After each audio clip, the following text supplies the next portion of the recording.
پاکستان میں اس وقت 4 نوجوان جہاں جمع ہو جائیں وہاں ایبراڈ موو ہونا سب سے ہاٹ ٹاپک ہوتا ہے.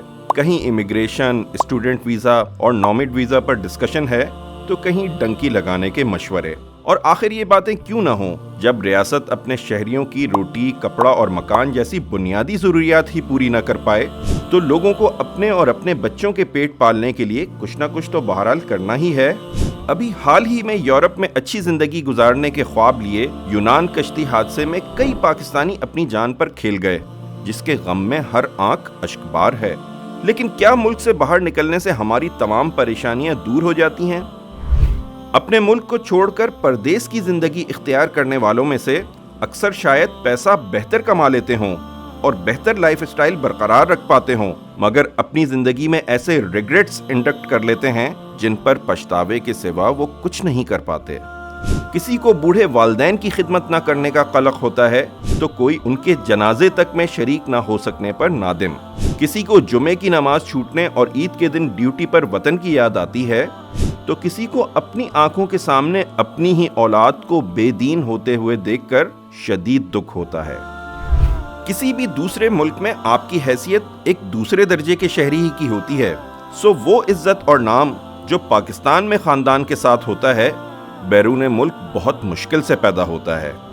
یوں بھی خاندان کی سپورٹ ساتھ نہ ہونا بہت سی مشکلات میں ڈال دیتا ہے. پھر کتنے ہی ایسے بھی ہوتے ہیں جو ملک سے باہر جا کر کئی سال اسٹرگل کر کے آرام دہ زندگی کا آغاز کرنا ہی چاہتے ہیں کہ موت کا بلاوا آ جاتا ہے.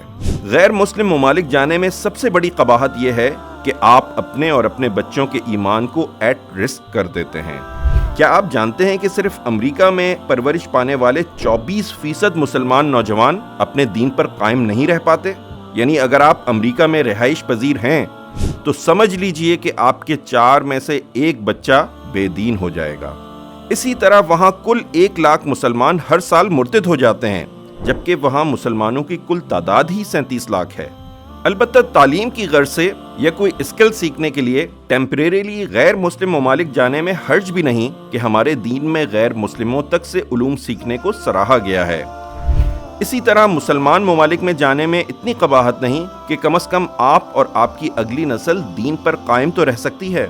ان حالات سے مقابلے کا ایک بہترین راستہ یہ ہے کہ پاکستان میں رہتے ہوئے آن لائن ریموٹ جابز کی جائیں اور اپنی اسکلز اور سروسز بیرون ملک بیچی جائیں. اس سے بیک وقت برین ڈرین بھی بچے گا.